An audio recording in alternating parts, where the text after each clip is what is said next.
This is the After Party, live with Kim McAllister. Pick a couch, grab a drink, and settle into the conversation.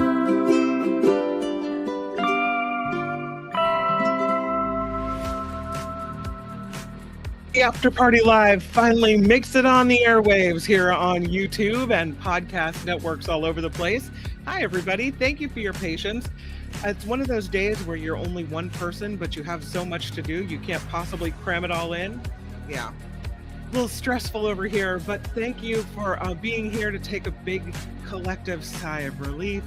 Relax your shoulders, put them down. We're going to be okay. We're going to make it through. I saw the lovely contribution from Nullifidian throwing down 5 with a lovely comment. We need more Kim in our lives. Well, thank you, Nullifidian. I think we need more of you too.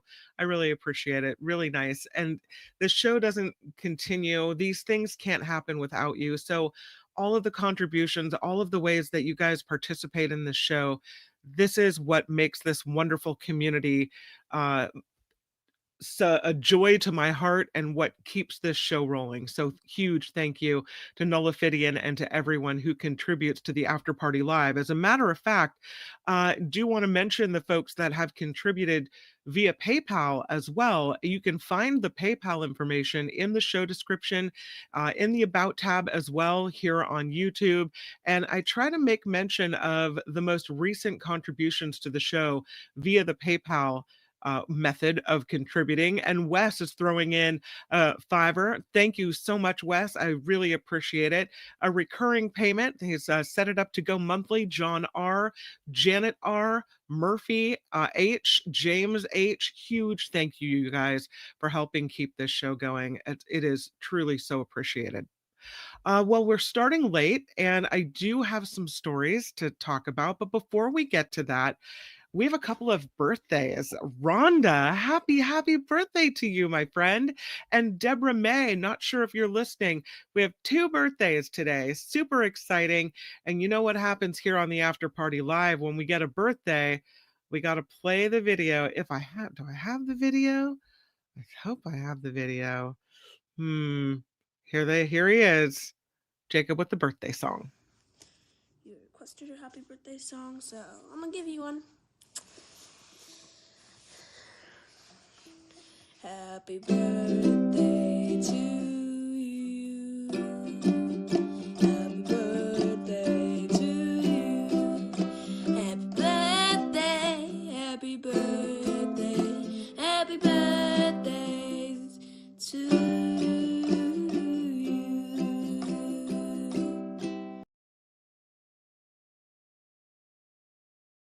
Happy birthday, Rhonda. Happy birthday, Deborah. I hope you guys have a wonderful day. Well, let's start the wonderful news with the birth of this baby white rhino. It's really important because this white rhino species is still today being hunted. We had a story a couple of days ago about someone being arrested and ivory from elephants and white rhinos and other rhinos being confiscated to the brink of extinction.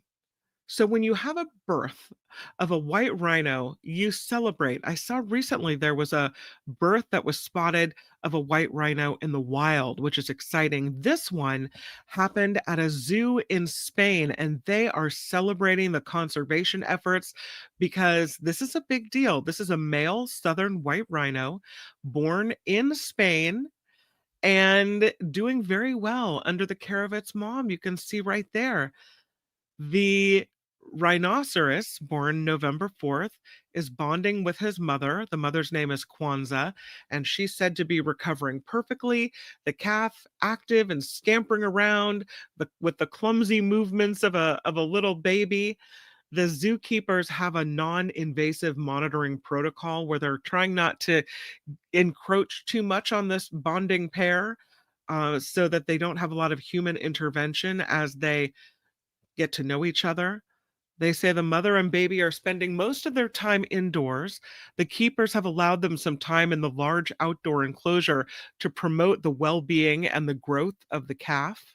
The father and two other members of the White Rhino crew there have met this baby. They say the interactions so far have been very positive. They're approaching the baby rhino with curiosity and interest, and that is suggesting that there's going to be kind of a smooth integration of this baby into the White Rhino team there at the zoo. The birth, they say, is an important milestone for the European Conservation Program. The southern white rhinos are on the International Union for Conservation of Nature's Red List. So this is a big deal that this white rhino is now in the world.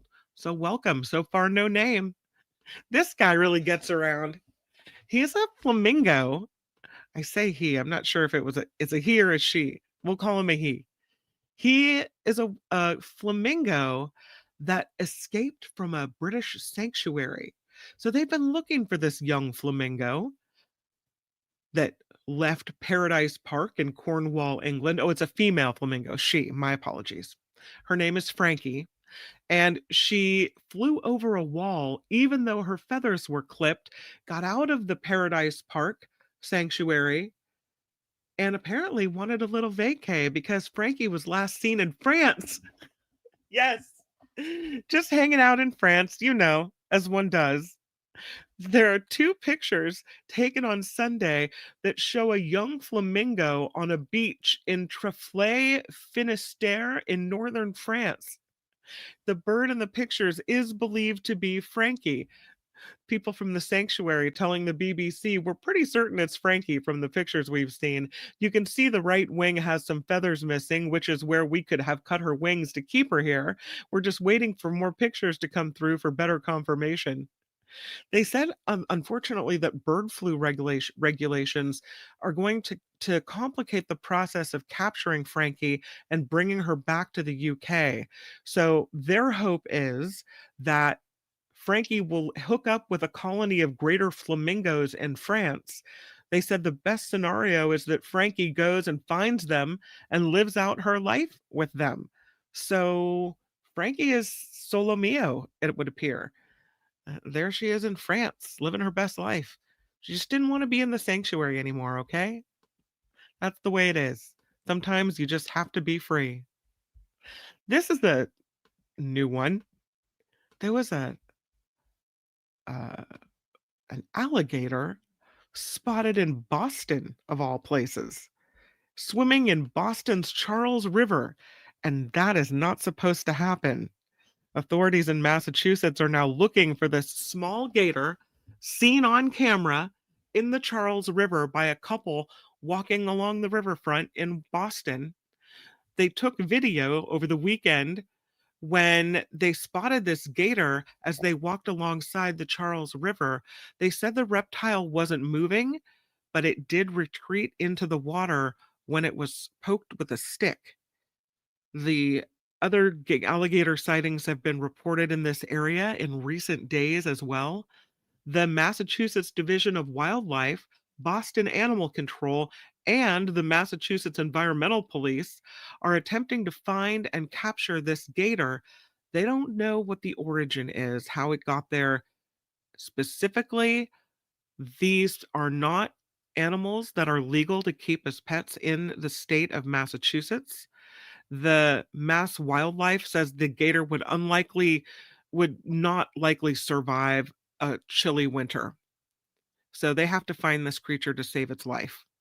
It's not the first time they found a gator in the Charles River. They had a 4-foot long alligator removed by a specialist from rainforest reptile shows in 2010. But probably you have people that have a pet gator and it starts to get a little big and they don't know what to do. And so they release it. Now, not confirmed that that's what happened here, but we've seen that happen before. Just don't keep these things as pets. This is mean. Mean, mean, mean. No. I'm super excited about this story. I'll probably be out looking tonight.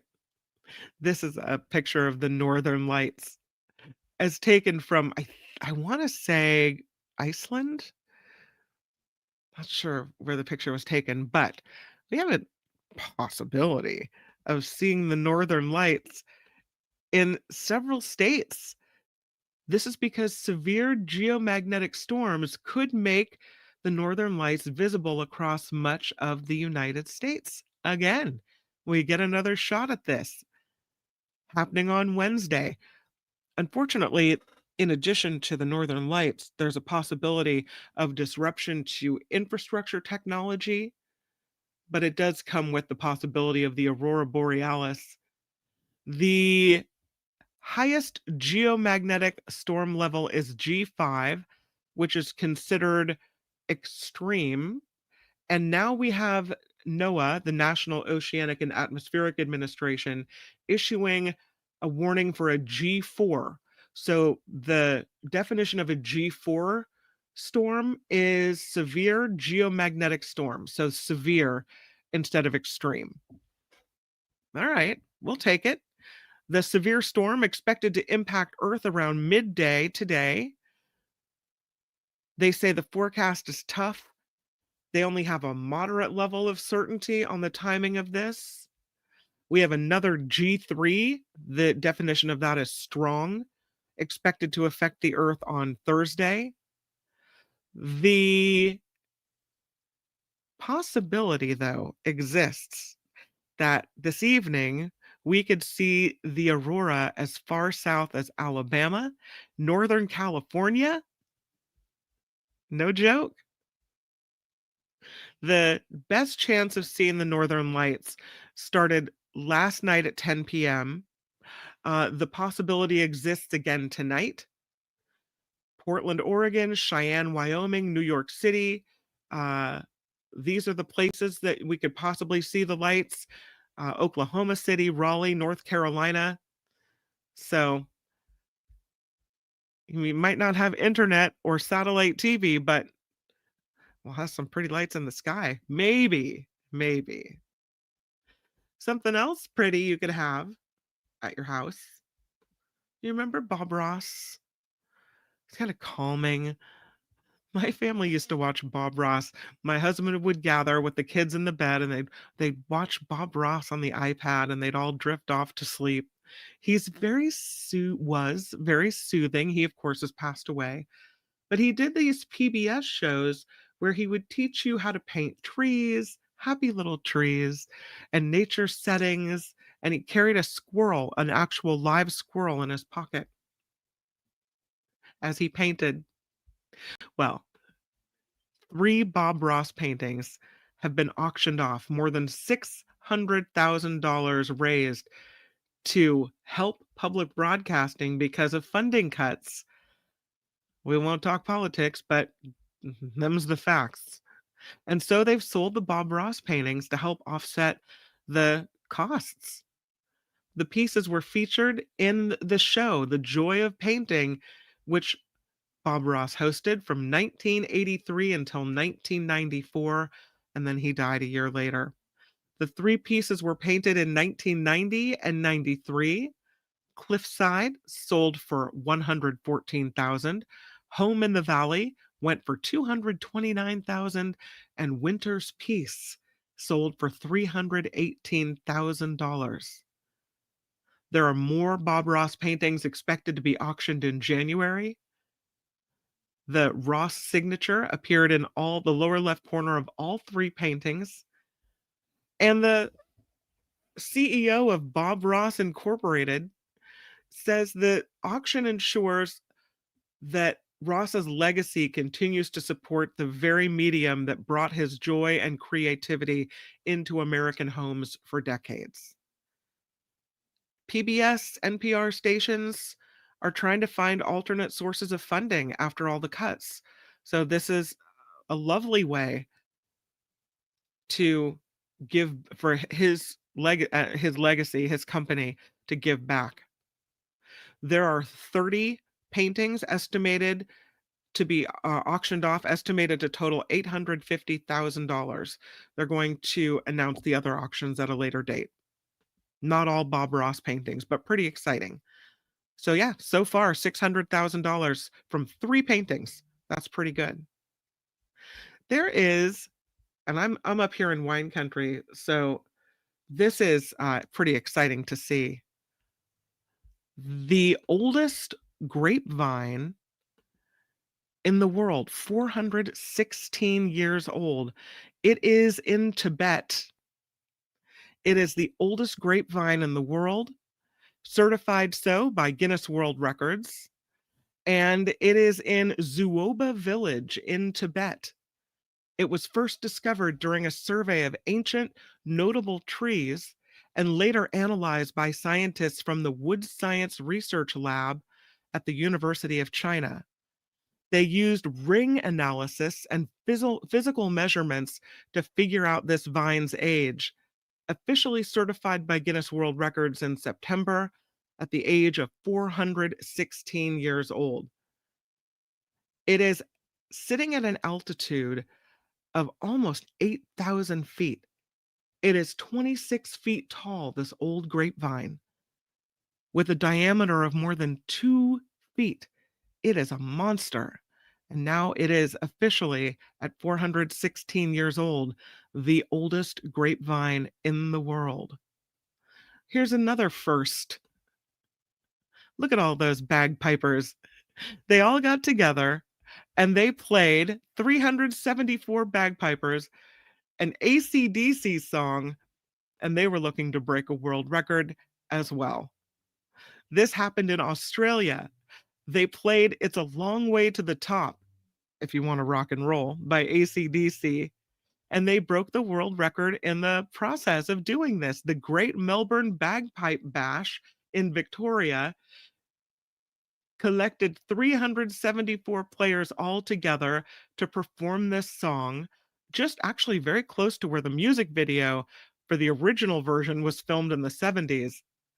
They they said the previous world record for the largest bagpipe ensemble was 333 players. It happened in Bulgaria in 2012. This one in Australia, and they at 374 bagpipers take the new world's record. And look at them all there playing their bagpipes. I'm sure that was quite a sound. I think I do have the sound in the video. If you want to hear it. All right. Let's see. I think I can play this for you.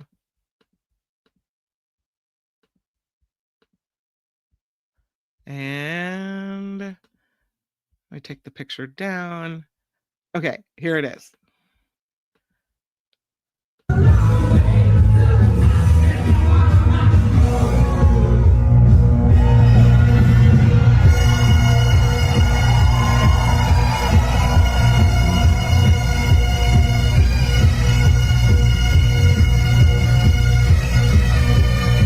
I'm here with Hayden, who's come from... So that actually sounded pretty good. So there you go. That's the new record. Pretty awesome. We talk about this in this little town. They have this beloved mannequin, and somebody lifted it, just stole this mannequin right away. Now this town is pleading for the return of this local mannequin. This happened in South Africa, in this town of New Bethesda. The tourism officials there are asking for tips about the disappearance of this mannequin swimming in they call it a dam, right on the outside of town. The mannequin was wearing a swimsuit.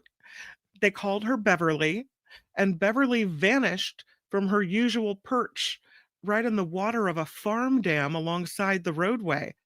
But the town spokespeople say Beverly is not just any mannequin. She is a much loved part of the charm of this town. And she was placed by a local sculptor there a couple of years ago, inspired by a Facebook joke about skinny dipping in this small dam. So this man, Rhino of this local sculptor, said he was on a trip to Port Elizabeth, found this mannequin in a secondhand shop, thought, okay, this is Beverly, and she's going to be the one. So he brought her back to his studio and dressed her and made a stand so she didn't fall over in the dam, and put her there 2 years ago. And since then, she's become really quite a presence. He thinks it would take multiple people to remove Beverly because she was on a concrete base. So it would have been really heavy to lift her out. Now they're asking if anyone has seen her or knows where she might be to contact the town of New Bethesda in South Africa. What a bummer. It's this is why we can't have nice things. People just don't, I don't know, they see something fun, they see something people love, and then all of a sudden they have to damage it, take it, steal it, something. Why? Why? Mm. I have a story for you that teacher Lori actually just sent in, and I'm very grateful. It's about, and you know how I feel about this. This researchers are discovering this new way to use old plastic water bottles.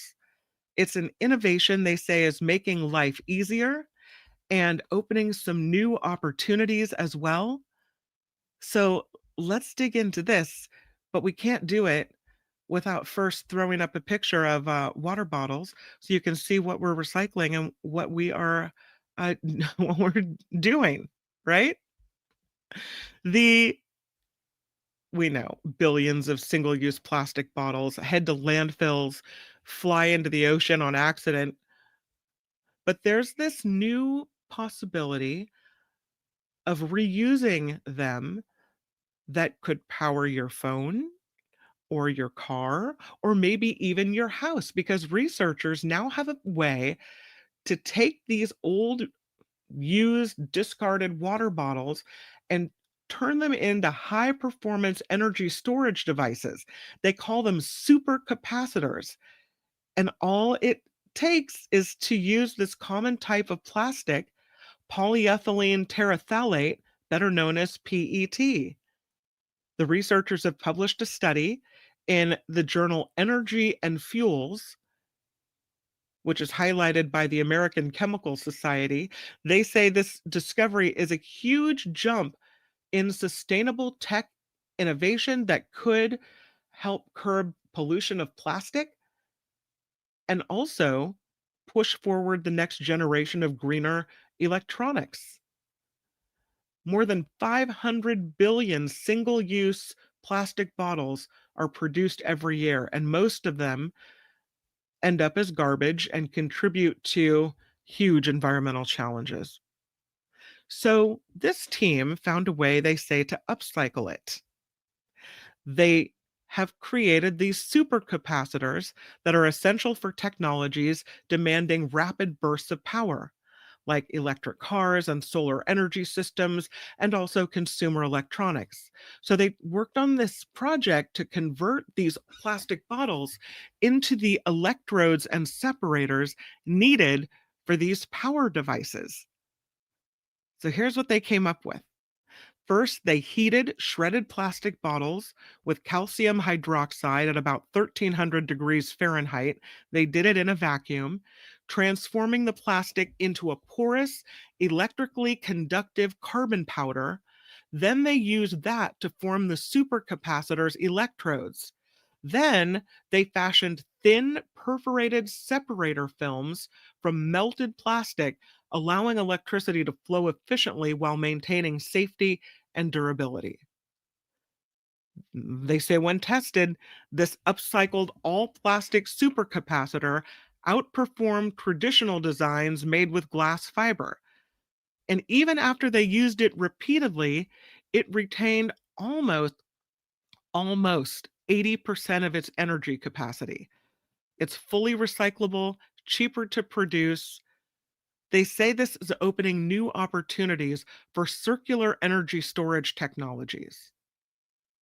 So even if you look past reducing waste in our landfills, the researchers say this kind of innovation makes our daily life easier, makes our uh, energy storage more affordable, cleaner.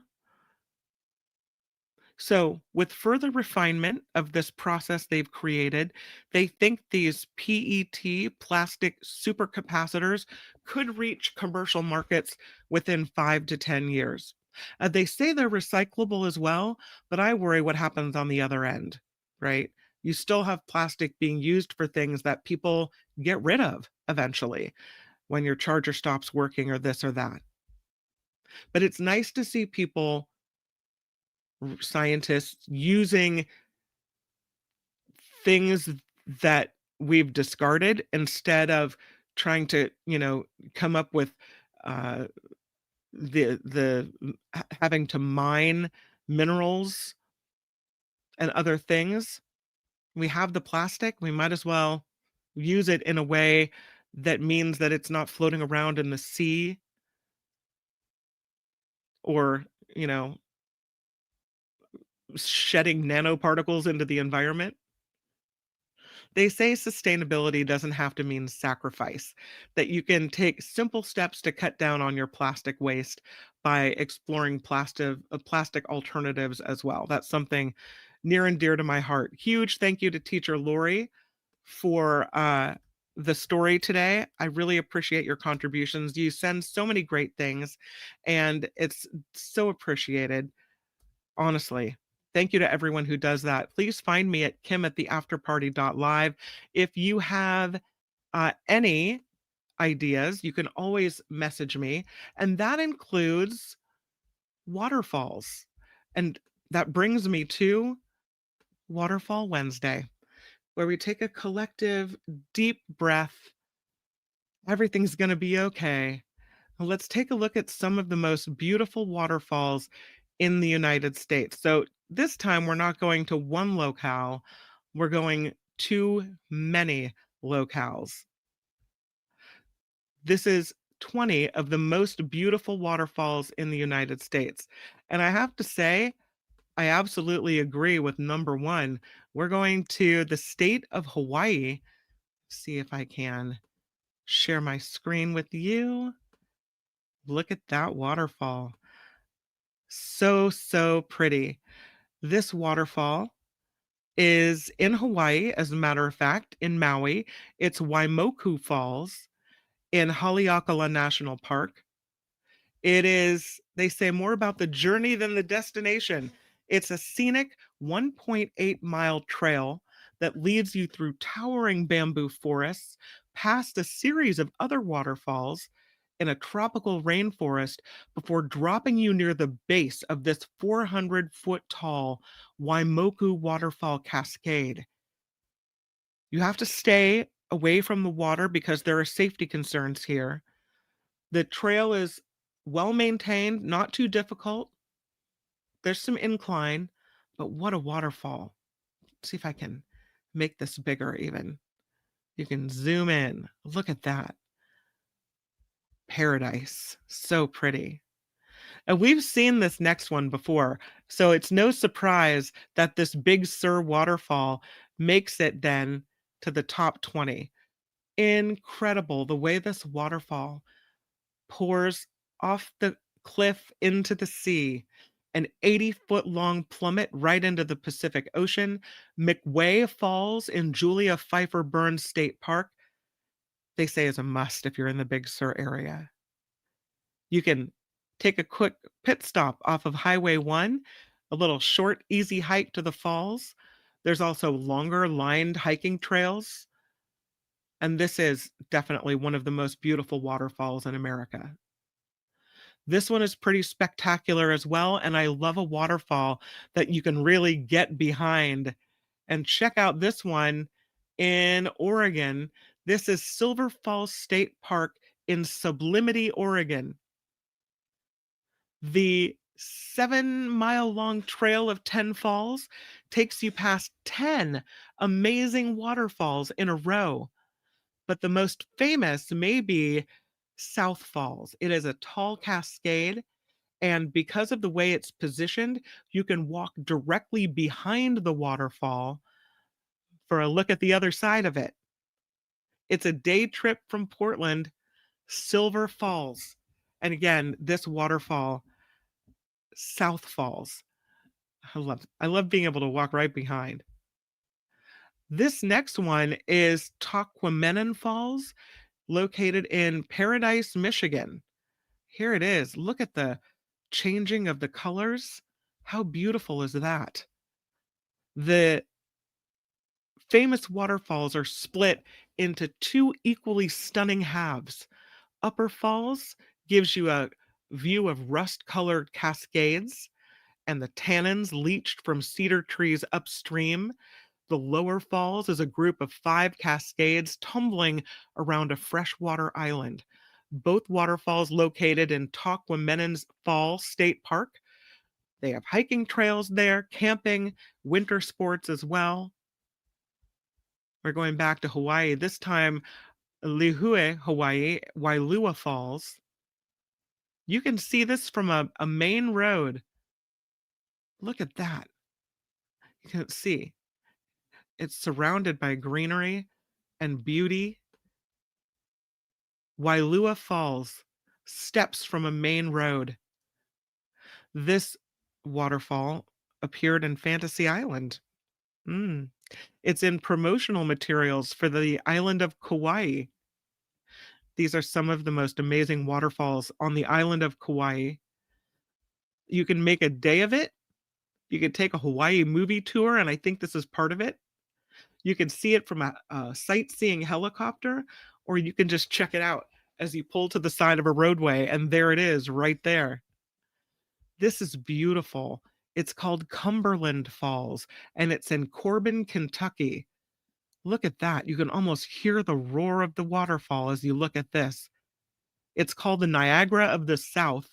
Cumberland Falls in Corbin, Kentucky, 125 feet wide, blue-green water just gushing at Cumberland Falls State Resort Park.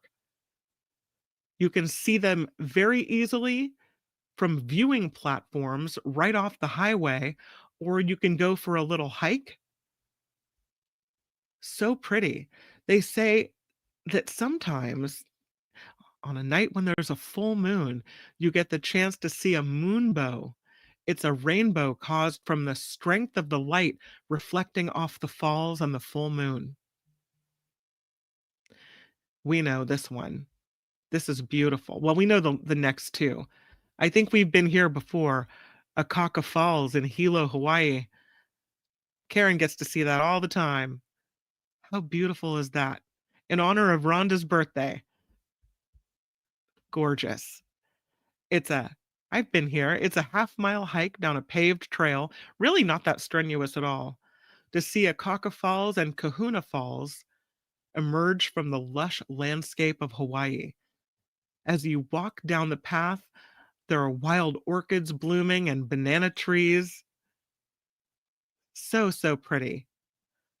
That's Akaka Falls. And then here's one that many of us have seen before as well.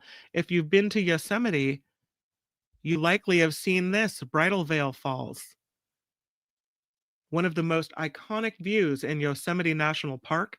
It is 620 feet down to the base with enough water in the spring and early summertime that visitors feel the mist and the delicate glow of the winter as well. The waterfall is not wheelchair accessible, but it is a 10-minute walk down a paved path from the main visitor parking lot. So pretty. We're going from California to Alaska now with a look at Nugget Falls in Juneau. Look at that bounty. That is beautiful. Nugget Falls, they say, is all about location. It has a position at the tail end of Alaska's Mendenhall Glacier, which we saw on Monday, right, as a cave. The Mendenhall Cave makes it one of the most beautiful waterfalls in America. These falls formed from a glacial creek. They make their way into Mendenhall Lake over the course of a 2-tiered drop. You can get there via a graveled path, a Juneau shore excursion, or a Mendenhall Lake tour. Beautiful. This one, I love it. We're going to Arizona. Look at that. That is paradise in its own right. It's Havasu Falls in Supai, Arizona, an unexpected oasis of clear blue waters in the middle of the Grand Canyon's orange sandstone. The Havasu Falls, the existence of this makes it one of the most beautiful waterfalls in the United States, and it really is so pretty. Here's Virginia Falls in Glacier National Park in Montana. Take a look at this one. Right in the middle of the forest. There it is. You hike past 3 other waterfalls to get here. It's Virginia Falls in Glacier National Park. You go by the Bering Falls and the St. Mary Falls before you get to one of the best waterfalls in the whole park. It has turquoise waters and crystal pools that are perfect for dipping your toes into. This is a beautiful one as well. Whitewater Falls in Sapphire, North Carolina. Look at the rugged beauty of this one. 811 feet tall, the tallest waterfall in the eastern United States. It's a multi-tiered falls breaking over a series of jutting rocks. You can see it from a couple of observation decks they have built. Take a short hike down a paved walkway to the upper overlook, or you can head down about 150 steps to the lower observation area, which a lot of people think has a better view. Well, we saw the Bridal Veil Falls in Yosemite. Here's Bridal Veil Falls in Multnomah Falls, rather, in Bridal Veil, Oregon. I love that. Can you guys see? They have the bridge where you can stand directly in front of the largest part of the waterfalls. See if I can make it bigger.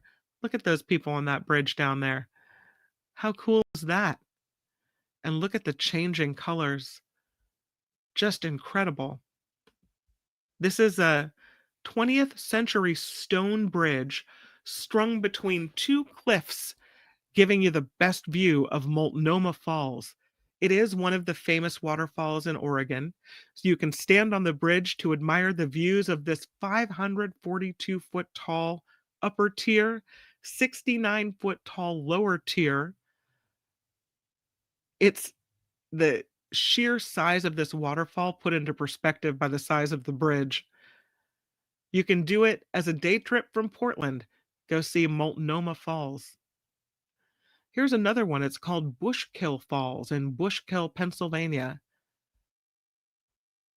Also on a little bridge. Not quite as dramatic, but still pretty cool. Bushkill Falls is a series of 8 impressive cascades in the Poconos in Pennsylvania. You can get up close to all 8 waterfalls as you hike down this network of trails. Or you can admire the views from the park's miniature golf course or paddle boats if you want to paddle across Twin Lakes. They're called the Niagara of Pennsylvania. Check this out. Union Falls, Yellowstone National Park in Wyoming. Just wow, look at all that water. That's incredible.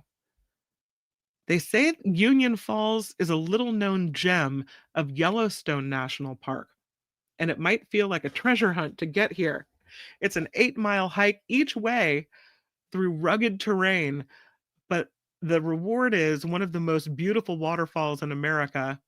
And likely when you get there, there won't be anyone else there. So it's kind of an experience in solitude as well. You can spend the night at one of the backcountry camping areas, or you can just start early and do a full day of hiking. This one is dramatic. This is Palouse Falls in Washtenaw, Washington. Look at that. That is massive. So amazing. Let me center that picture. Really cool. It is in eastern Washington, 186-foot tall drop from a rocky outcrop into an azure pool below. There are a number of viewpoints from which you can experience this glory at Palouse Falls State Park. There's a trail hugging the canyon rim. You can get up close to the water from behind protective railings as well. And you can bring a tent and camp out and get one of the best views of the falls at sunset. Here's Mesa Falls in Ashton, Idaho. That looks powerful, doesn't it? Oh, that's relaxing. 115-foot cascade billowing over the remnants of an ancient volcanic eruption at Mesa Falls in Ashton, Idaho. There are lower falls that you can see right from your car at a drive-up parking area with a lookout point. But they say the real show is at the upper falls, accessible by a short paved path from a visitor center. Still undiscovered by a lot of visitors. Not a lot of people get out here. So this is pretty. Mesa Falls in Ashton, Idaho.